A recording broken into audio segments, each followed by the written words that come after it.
So in this lesson, we're going to talk about cloth in ZBrush 2021.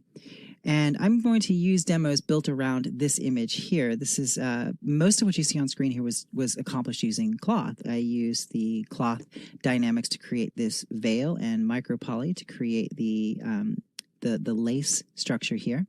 I used cloth with inflate to create the pillow, and I used cloth to create the table spread here. Even the flowers were created using the transposed cloth brush and collision objects to create those petals and make them sort of bend around one another. So let's take a look at how we do cloth inside of ZBrush 2021. So I've got just a little, almost like an obstacle course set up here of just some primitives that we're going to use as a demonstration to drape some cloth objects over. Now, the number one thing when you're working with cloth dynamics in ZBrush, let's tear the menu off and drop it on the side of the screen here. You need to make sure under your subtool, or excuse me, under your geometry menu, under the size menu, you want to make sure that your size is 2 XYZ units. This is your ZBrush internal scale. And we talk about this in the chapter early on Scale Master. This is the ideal scale that the algorithm will actually work. So what I'm going to do is I'm going to go to Z plugin. I'm going to go to Scale Master and just click ZBrush Scale Unify. And now you see that that is set to 2 brush units, and that's for everything.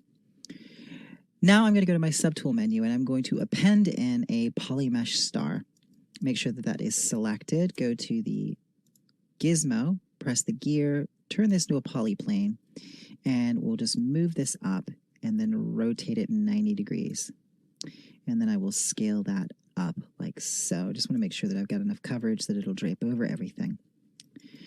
Now we'll go back down here and go to geometry, size, and you see that we are 1.59, so it's all right. Let's just go back to Z plugin and scale unify again, just to make sure. There we go. Now we're 1.5. Good. So that's the value that ZBrush is ideally going to give us. So as long as ZBrush has checked that scale, we should be fine. So I want to give this cloth some thickness because you can see it doesn't exist except as a 2D plane.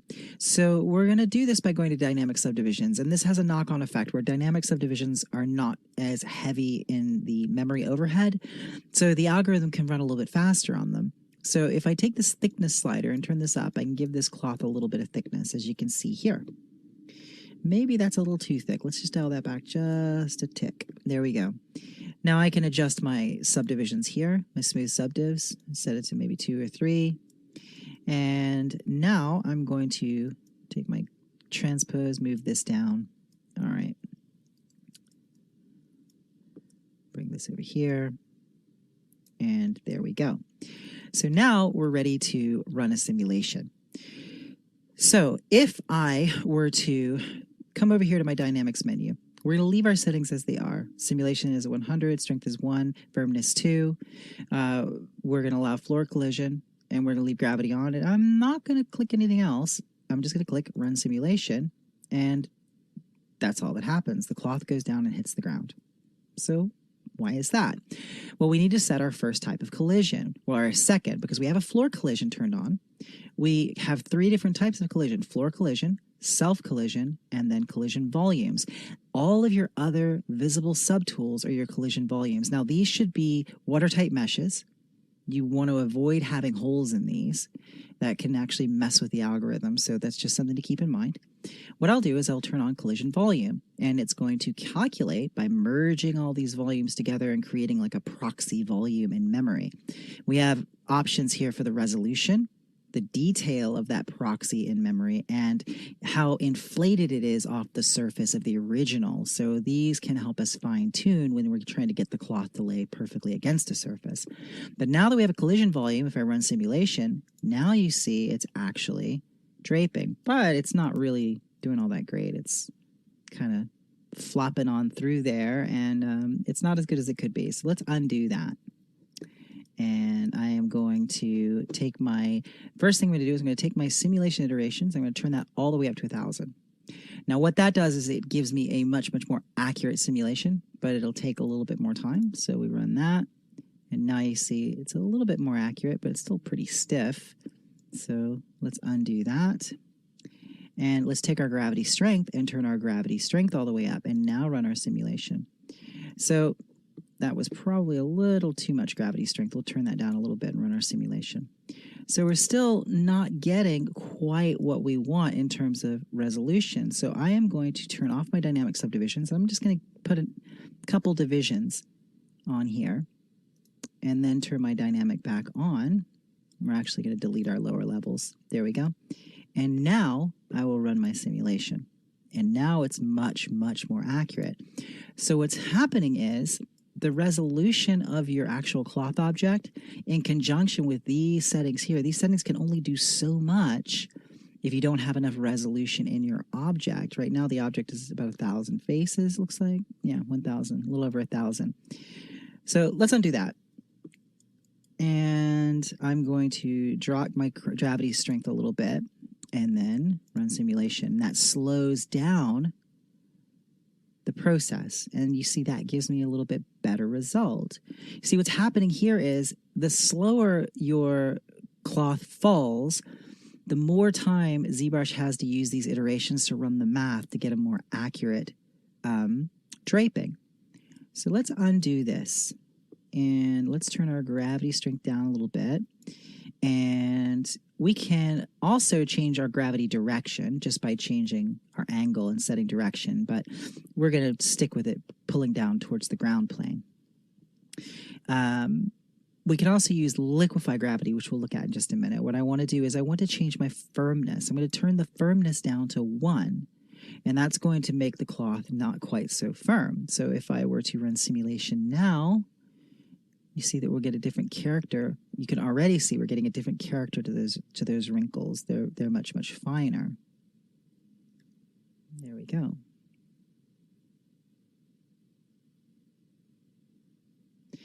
Now we'll stop that simulation just by clicking the button again and zooming in, and you can see the cloth is actually crashing into itself in some of these areas.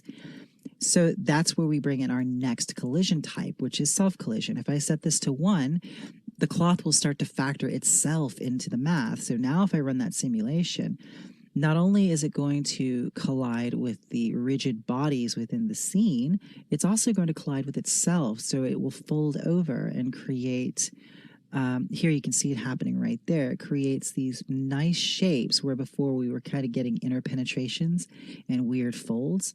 There, that's a nice one there. Now if I stop my simulation, we can zoom in there and take a look at what we're getting. So it's pretty nice. So let's zoom around, take a look at the other side. So that's a great example right there where the self-collision is allowing it to fold but not interpenetrate. So that's really nice. So let's undo and let's do one more thing here. So we've got our strength set to 1. If we dial the strength back, it's just going to allow the cloth to sort of deform more.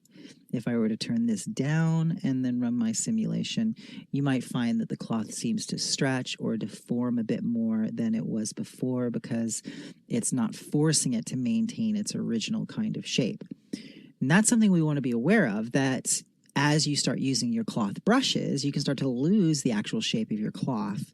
So there's a couple things we can do to take care of that. I am going to turn my strength back up and let's run that simulation one more time, and then we're going to start using some brushes on it. We'll stop the simulation here.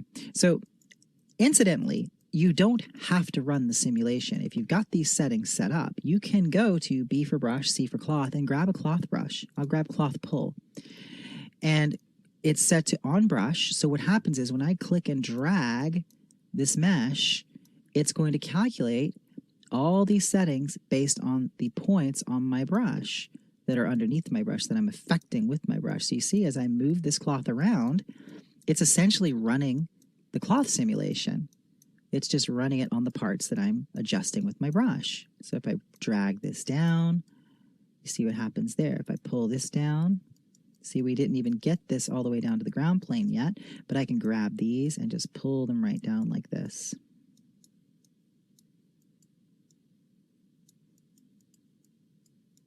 There we go. Now, as I stretch, you see I can start to stretch that cloth out a bit. So let's undo back to where we were originally.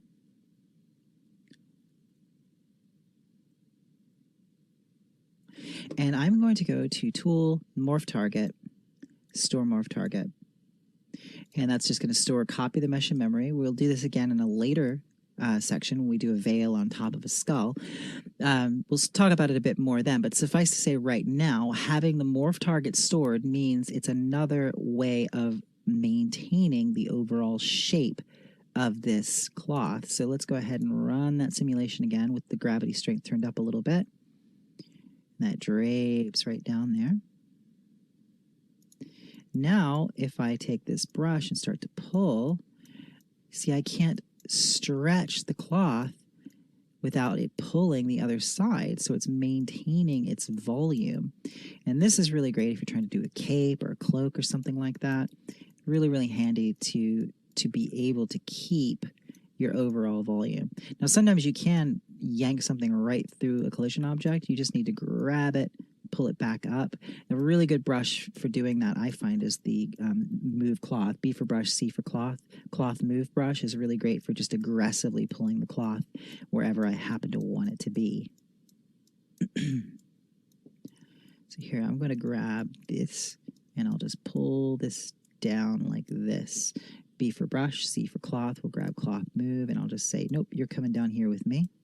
Pull that back, and it's going to slide the rest of the cloth with it. There we go. So if I grab this cloth and pull, the rest of the cloth comes with it. So it's sort of forcing it. Oh, that's a really great fold right there. You know, we're getting this really nice look there. We got a B for brush, C for cloth. We have some other cloth brushes that we can use. There's Cloth Fold. The Cloth Fold does exactly what it says on the tin. It creates a fold. So we can roll that through there and get a nice fold. So I'm just running that along there, running that along here. I might turn up my Z intensity on that. Maybe turn my draw size down a little bit. There we go. And these brushes behave the same way on things that are not cloth objects. You can also use these brushes to sculpt skin. I've seen people use them to sculpt like saggy flesh, like on a hound dog or fantasy creatures. So it's totally valid for that. B for brush, C for cloth. We can also do cloth hook. This is quite an aggressive brush, which is nice for pulling things around. So if I grab this, I can hook the cloth, sort of pull this down like that. And by the way, you can just smooth it. If you run into a problem, it's fine. You can actually smooth this and then just wiggle it, and it will restore its volume again. That's part of the benefit of having that morph target stored. So if I pull these out, let's take that cloth hook and hook these and just pull them up here. There we go. And by the way, I can also mask out an area of the mesh like this, invert that mask, and then I can just run the simulation just on that area. If that area is bugging me and I like the rest, I can do this. End my simulation by clicking that again, and then clear my mask. So the cloth brushes and the cloth tools are quite easy as long as you kind of keep in mind what the settings are for, because they're not that difficult, but they're new. And also your scale. Your scale is the number one thing. And most of the time when I've got students who are having problems with cloth, it always boils down to the fact that their collision object is either has holes in it or their object scale is just way too big. And remember, that's under the size setting here under the geometry menu. So I said that I would show you Liquify. So if I just undo all the way back here, Liquify gravity is kind of neat. It gives you a turbulence. So what that would be is if we, like turbulence, if this were floating through air as it was coming down, you'd have this sort of turbulence effect occurring on the cloth. So if I turn on Liquify and then run my simulation, you see it falls as if it's draping. There we go. And it gives you a real beautiful effect as it falls and gathers. So we'll end that. And then I will just make sure that I've got my B for brush, C for cloth. We'll take maybe cloth pull, and I could pull that cloth. And if you wiggle the cloth, you can sort of add wrinkles to it, like that. Go back to B for brush, C for cloth. My personal favorite is always the cloth pull and the cloth nudge. I find those really, really useful. And there's another couple good ones here. There is the cloth twist. And there we go, cloth twister. This one's a lot of fun, and we use this again in a later chapter, but you can use this to twist the cloth, which is absolutely a valid shape that you would get in a lot of different drapery situations, but not one that would be easy to sort of manually sculpt. So there we go, we can grab this and pull this out.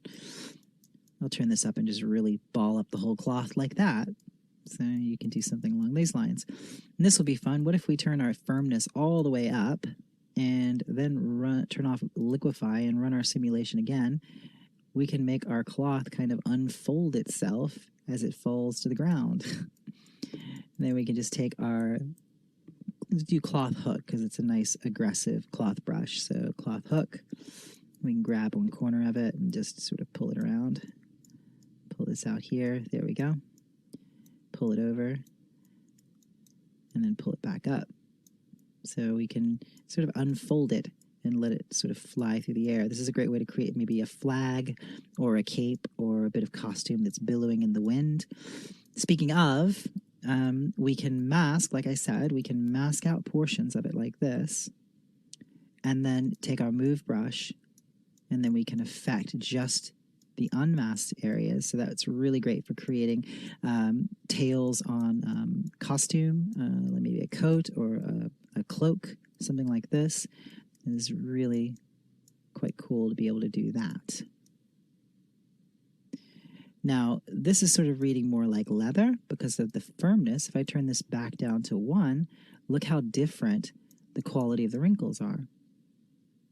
Now, a big thing with drapery, like when you're like sculpting and drawing drapery, they always tell you that you're communicating the type of fabric by the character of the wrinkles. So smaller, finer wrinkles are going to look like silk, and bigger, rougher wrinkles are going to look like more and more coarse fabrics. So that's sort of what we're trying to get across here by adjusting that firmness. So we can go ahead and clear our mask. There we go. So that's the basics of cloth. Let's take a look at a few case studies of how we can actually use this in some interesting ways. This is interesting what we've already done, but let's see some other things that we can do using dynamics and the cloth brushes. So let's take a look at how we can create a pillow like the one we see here using cloth with the inflate modifier. So I'm going to go over to the Polymesh Star, and I'm going to select this, turn it into a polyplane. And if we go into frame mode, we can see our resolution. It should be okay for a start. I'm going to go ahead and press the W key just to get out of the generate the primitive little cones there.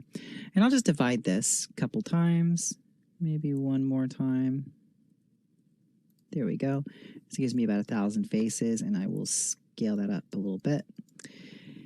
And once again, I just want to make sure that my size is accurate. So I'm just going to go to size, make sure that, so this is at 1.6, which is probably going to be fine, but I'm just going to go to Z plugin and go to scale master and just unify my scale just in case. And that brings me up to 1.9, which is absolutely ideal. So that's good. Remember that scale is going to help the algorithm actually be more accurate. And the root of a lot of problems with cloth are because your size is too big or too small.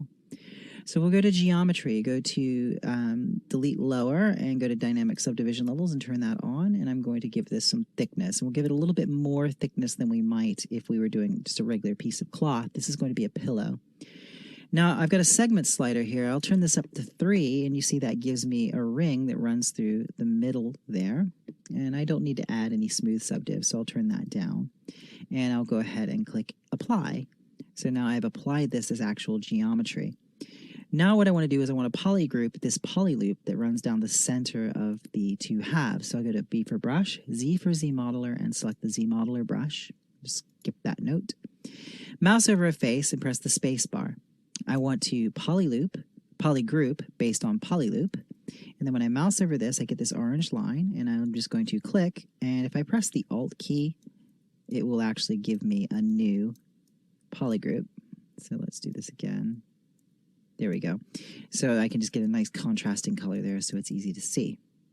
Now we'll leave the Z Modeler brush, and I am going to Control-Shift-Click to hide these polygroups. Now, back faces are not turned on, so we'll go down to Tool, Display Properties, and turn on double-sided so it's easier to see what we're actually doing here. So now I've isolated just this ring. I'm going to mask it, invert my visibility, and I'm going to go to Polygroups and just Group Visible. And that's going to make it easier just to isolate that piece anytime I need it. So I've got the two outer faces unmasked and the center ring masked. So let's go to the Dynamics menu here. Now I don't need gravity and I don't need floor collision. I'm going to turn the floor on. Now you see the floor is actually halfway through my object, so I'm just going to take the transpose line and move that up. I'll need to clear my mask to do that, so let's clear the mask and move that up. And then I will Control-Shift-Click to hide those other polygroups, mask that, and there we go. So now I'm going to make sure gravity is turned off, and I am going to turn my inflate on, and we'll raise the value just a little bit, and click Run Simulation, and that will inflate that object, like so. So let's go ahead and check that. I think that's a good size there. I'm going to go ahead and clear my mask now. And I might add a dynamic subdivision level to this. So let's say yes. Just want to make sure that I can get a little bit better result. Or I could just add a regular old subdivision level just by Control-D. Now I'm going to turn on floor collision. What I'm going to do is instead of actually running a simulation and bouncing this off the floor, I'm going to go to B for brush, T for transpose, and use transpose cloth. Now transpose cloth allows me to manipulate a cloth object and do things like this. As I move it, it continues to apply this inflate. If I turn that off and then move it, the only thing that it can impact or affect is the floor collision. So if I bring it down here, boom, I can bump it against the floor, and I can start to add these nice little compression folds where this has come into contact with the ground like this. And really, I could divide that again. I think I'd get away with some better sort of result from that. I'm just going to take this and just boom, tuck that down, and I'll just bump the corner like that. You see what that does? It just gives me a nice little puckering in that corner. And we'll do the same thing over here. I'm just going to rotate this and bring this down like that. And then bring it down so it's making contact with the ground. And that's really great because that gives us these wrinkles here, these nice compression wrinkles where it feels like that floor is compressing that pillow up where it's making contact there. Now, I mean, if I divide it again, these could become even more fine, but it's also going to considerably slow down the effect of my brush. So I'm going to undo that. Go to my geometry menu. We've got two subdivs now. If I delete those lower subdivision levels and then just add a dynamic subdivision level, make sure that our thickness is turned down to 0. There we go.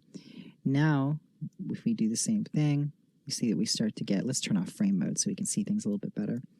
Now we start to get some more of those wrinkles, but they're not quite as sort of ugly and slow as the ones we had before. So I'm going to undo this because I don't really like what I've got on this edge right there, and I'm just going to very gently bump this down. So if I take this, bring it down, I can take my simulation iterations and turn that up, and I can turn my firmness up as well, so the pillow is a lot more firm.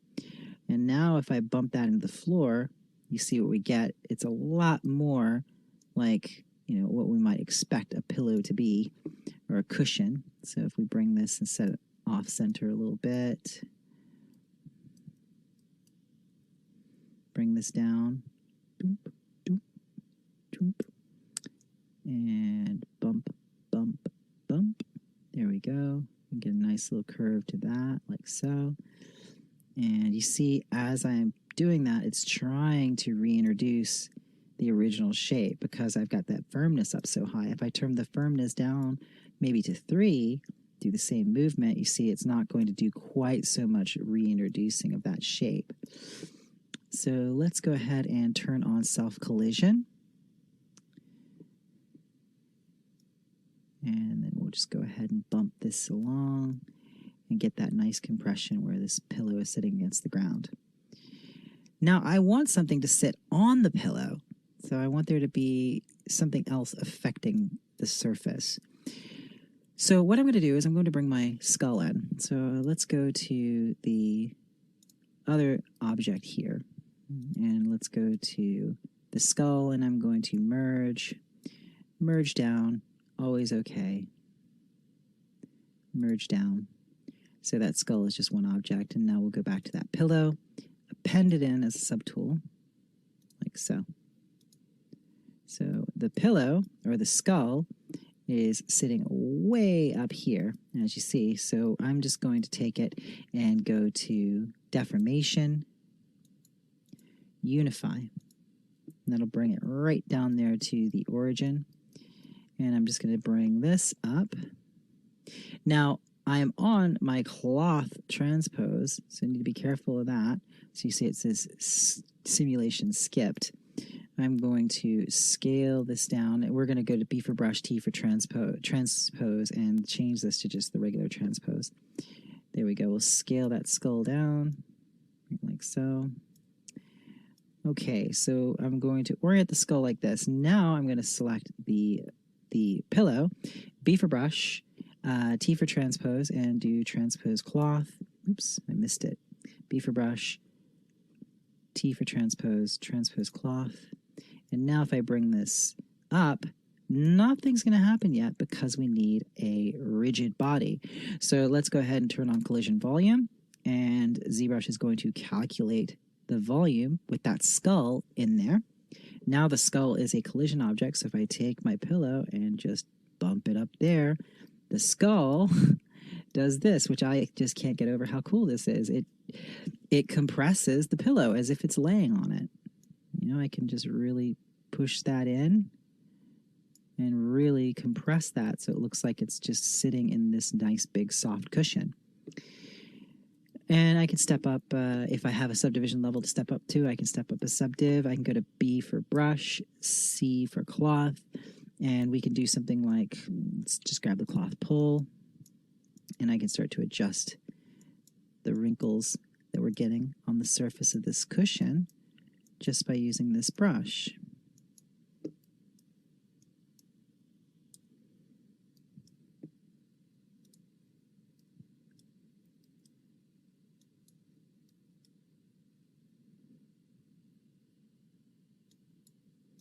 I'm going to go ahead and smooth this a little bit. There we go.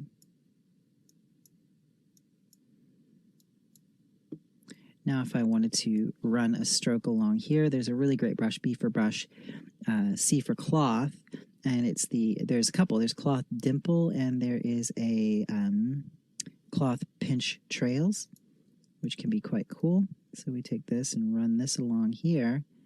We can get a nice sort of puckered seam, but we want to make sure we turn that down a little bit. We might need to turn down our Z intensity and run that along there like this.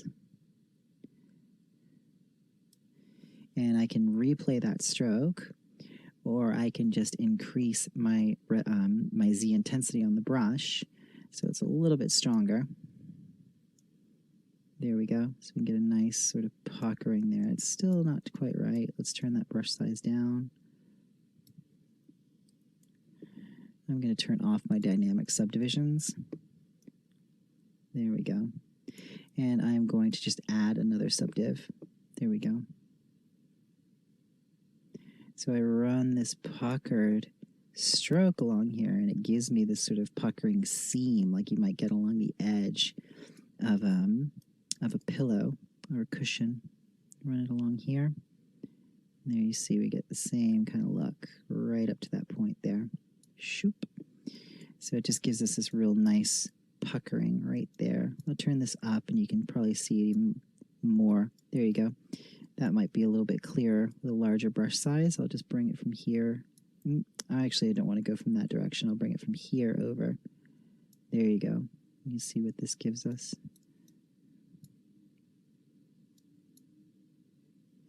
And I'll bring one from this end. And it's just puckering along trail. So it's following my stroke. Do another one along here. And let's go to B for brush, C for cloth. And we can use some other cloth brushes here. I'm a big fan of cloth pinch. So this is another one that gives a nice kind of wrinkle form. So I can run this through here and sort of manually sculpt some nice wrinkling. Let's turn that up. There you go. So it gives us these types of shapes here. And also there is the B for brush, C for cloth, cloth nudge, and cloth pull. I really like cloth pull a lot. I like to just grab these bits and just pull them right up against that collision object. So we get the silky kind of look of a pillow here. So now I want to take all of this and move it down. So I'm going to take my B for brush, or my transpose cloth brush, turn on the pizza box stack, as Pixelogic sometimes calls it, and then I'll just move everybody down. And I'll move everybody down to the ground plane. Now, because it's quite dense, this might actually be a little slow.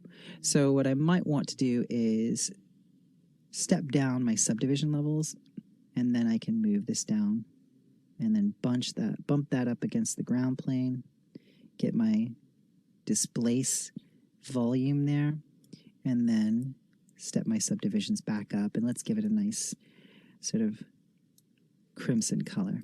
There we go. So that's how we can use inflate with the cloth dynamics to create a pillow upon which the skull or any other object can sit. So it's really nice to realize that you don't even need to run a simulation. You just set up what's going to collide, and then you can use your brushes directly on the cloth object and put it where you want it, and the cloth object will react. So let's take a look now at how we can put a veil across the top of this skull and this pillow together. So here we've got our scene file open with a pillow and a skull. And what we want to do is we want to create a veil or a mantilla that drapes across both of these objects. Now to do that, I'll open up the subtool menu. I will append. Now I can append in a polymesh star and then convert that into a polyplane, or I can just directly import Plane 3D, which is a ZBrush primitive, but as soon as it's imported into a subtool stack, it becomes a PM3D, which means it is a sculptable mesh. So I'll just move this up. Oops, make sure that I've got the plane selected. Move this up, and then I will rotate this around 90 degrees. Like so. If we go into frame mode, you can see we've got a pretty dense mesh, but not too terribly dense. It's 1,000 faces. Now, what I'm going to do is I am going to go down here to the Morph Target menu. Now, the Morph Target menu, you most likely have been exposed to Morph Targets already in the course of watching these videos, but just a reminder, Morph Target stores a copy of the mesh in memory. So if I store a Morph Target, change the mesh, and then I can switch back between my stored version and the changed version. I'll delete that and store a new one. You can only have one morph target at a time, and the reason we're storing it is because we can use morph targets as a means to help maintain the volume of our mesh. So, you know, my veil right here, maybe I want to scale this out a little bit in the X direction. Move it back just a little bit. Maybe I want this to be the size of that veil were it laid out flat. By storing a morph target of that as I run the simulation and then use my cloth brushes on this mesh, if we have a morph target stored, those brushes will try to reintroduce that volume. So it's an extra little way to try and keep the accuracy of the shape and get more interesting and accurate wrinkles. So we'll store that morph target. and close that menu and come back up here to geometry, go to dynamic subdivision levels, turn on dynamic, and then let's give the mesh some thickness. So we don't want it to get too thick, but we just want to give it a little bit of thickness here. If it's too thick, it'll be awkward when it self-collides. So let's give it just a tiny bit more here. That should be good. Now, let's move this down a little bit so we don't have to fall quite so far for our simulation. Now I'm going to go to the dynamics window, tear this off. We're going to leave our iterations at 100, strength at 1, firmness at 2, leave everything at their default settings, and we are going to turn off frame mode and then run the simulation. And this is what we get. Because we do not have our collision volume, so we need to make sure that we turn on collision volume here. That's going to calculate for the skull, the teeth, and the pillow. Any other subtool in the scene, it's going to calculate as collision objects. So now when I run the simulation, those objects will collide. So there you see it drops down and just grazes the floor. So that's what we get with that. Now, if I were to take one of my cloth brushes, B for brush, C for cloth, and let's say grab cloth hook or cloth pull. So let's grab cloth hook. And then if I just jiggle this brush, and I could turn my Z intensity down a little bit if I feel that that's too strong, and just sort of wiggle this, we can start to get some nice wrinkling here. What's going to happen is it's going to work in tandem with that morph target to try and maintain and return to that original shape, that original, well, not the original shape so much as the original spacing between the edges, which means the original volume, essentially. So this helps us get some nice wrinkles here that actually impact, as I'm wrinkling or wiggling this area, it does impact other parts of the cloth. So we'll pull that out right there where that's just stuck inside that brow. If you have something like this that's stuck, you can wiggle that, or what I like to do is just grab the cloth move brush, B for brush, C for cloth, move cloth, and I can just aggressively boom, pop that right out. Anytime something gets sort of stuck inside of something else, I'll just manually move it like that. So pull this down, and so that's looking pretty good, but we can do better. So I'm going to undo that back to right before the simulation was run, but I don't want to undo all the way back to the point that I undo my subdivision level. So make sure, or not my subdivision level, my morph target. So make sure you don't lose your morph target. Now I am going to turn my simulation iterations all the way up, and I'm going to turn my firmness down to 1. And now we'll run that simulation and look at the difference that we get in the wrinkles in that cloth. Let that run and stop the simulation. Now we're getting much finer wrinkling here. If you look at that, as we start to slide the cloth around, we get a much more silky kind of appearance here. But we're also getting crashing in the cloth. It's crashing into itself. So we don't really want that either. So we'll undo back to just before we run the simulation, and we're going to turn on self-collision. Now, self-collision, the higher you have this, the more accurate the self-collision is going to be. I'll set it to like 1 or 2. That's going to also stiffen the cloth a little bit, and I don't want to do too much of that. So I'll leave that at 1, and now when this makes contact down here, you see we start to get a much, much better result. Let's grab this with the brush, and now as we scoot these bits of cloth around, the cloth is able to collide with itself in a much more natural way. So I'm just going to wiggle these to bunch those up over here. And I'll do the same thing here. I'm just going to grab these and just sort of wiggle the brush and let it bunch up against the skull here.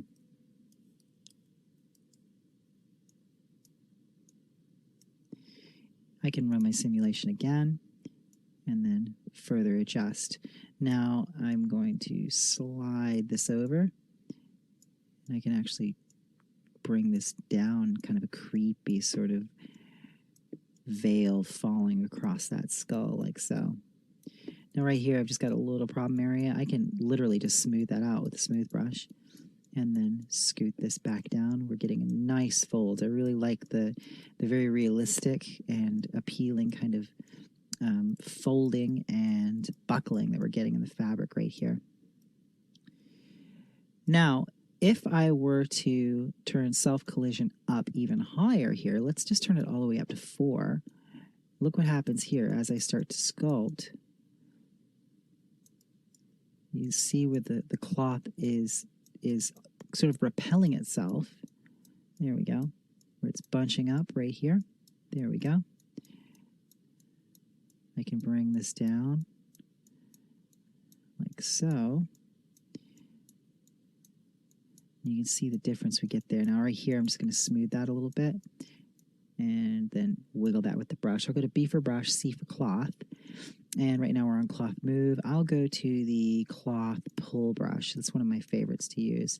And if I use cloth pull, and just sort of drag this across, it's going to give me this really nice turbulence in those wrinkles that I find really nice. I'm going to take self-collision and bring that back down to 1.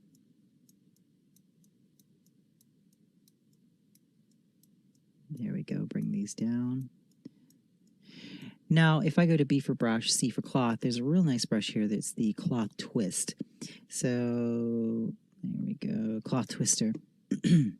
This one does literally what it says on the tin. It twists the cloth. And that's really nice if you're just trying to get like maybe the end of a robe, or just any time a cloth sort of rolls or folds over itself, which is something that is going to happen. And it could be hard to sculpt under other circumstances, but here we can just twist that up just like that. Or maybe you're creating sort of a hair wrap, and you want that to be able to twist up under itself or over itself. We can bundle that up like so. So I'm going to undo that. Now, let's go back all the way. I'm just going to drag this all the way to the beginning of our simulation because I want to turn up. It's quite cool to watch that in action. There we go. I'm going to turn up my gravity strength now. So with gravity strength all the way up, iterations all the way up, strength all the way up, and firmness all the way down, I am going to run my simulation again. And now that gives that a long sort of, it almost looks like melted cheese. But if I grab, oops, I've still got the twist brush. Let's go to B for brush, C for cloth, and let's do cloth pull. As soon as I grab this brush, it's going to start returning to that original volume. It's remembering that volume because we have that morph target stored. And it's giving us these nice wrinkles running all along the surface of the mesh. So I can drag that veil back. We get this nice little peak right there where it's sort of sticking out from the forehead. We pull this down, and this is just a much, much nicer, more realistic kind of folding here. I want to bunch this up on the side of the head here. And I'm going to bring this over here. Now, what you might find, if we look under here, the cloth isn't laying exactly against the skull. That's because we have an inflate value here, and we also have a resolution for our collision volume. The resolution for the collision volume is how much detail is in the sort of imaginary volume. It's not imaginary, but it's in memory. It's not something we see on screen. ZBrush generates a volume for our collision objects, and the resolution controls how much detail is in that. Inflate controls how much it's inflated off the surface of the actual object. So if I were to reduce this to 0.5, watch what happens. It automatically evaluates volumes again. And now if I take my brush, I can actually move the cloth closer to the surface of the skull because it's not being repelled by that inflated collision object. So I can bring this right down against that temporal bone. You bring this up against the base of the skull here. Let's bring all this down here. And there we go. Now, once again, if I've got this little piece in that's crashing through there, I'm happy just to do B for brush, C for cloth move, and just pull anything like this right out that's a problem. Because it's a realistic skull, that had to be thin. So if you do have a thin bit of geometry, sometimes something might just get stuck down inside there, and all you have to do is just grab it with a cloth brush and just move it out of the way. So we can use the move cloth, or cloth move, I should say. Sort of scoot this over. And don't neglect, you can also mask your cloth as you're working on it as well. You don't have to work on this unmasked. So here I can make that lay right up into that zygomatic bone there. There we go.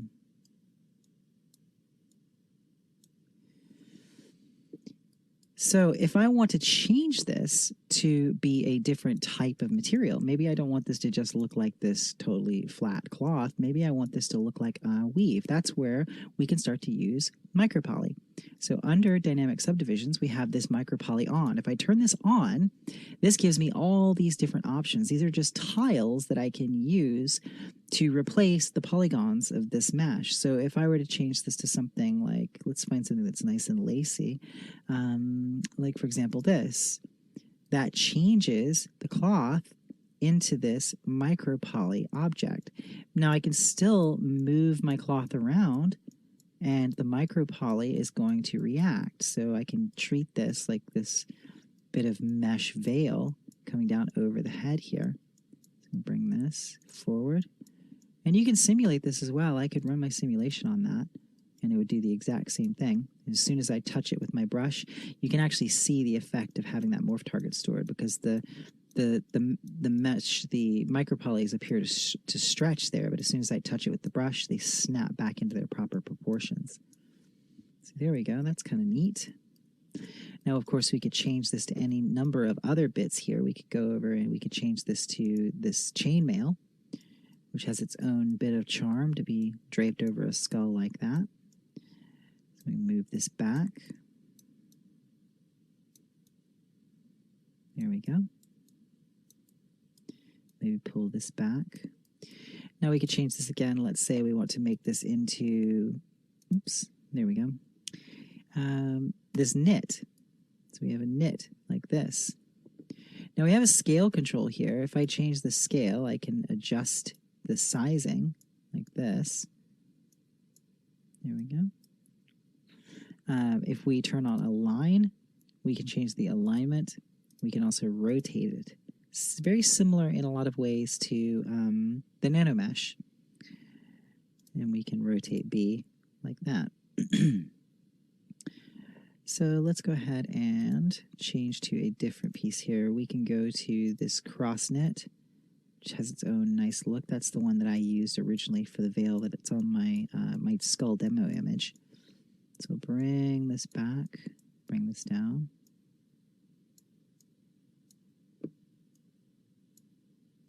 There we go.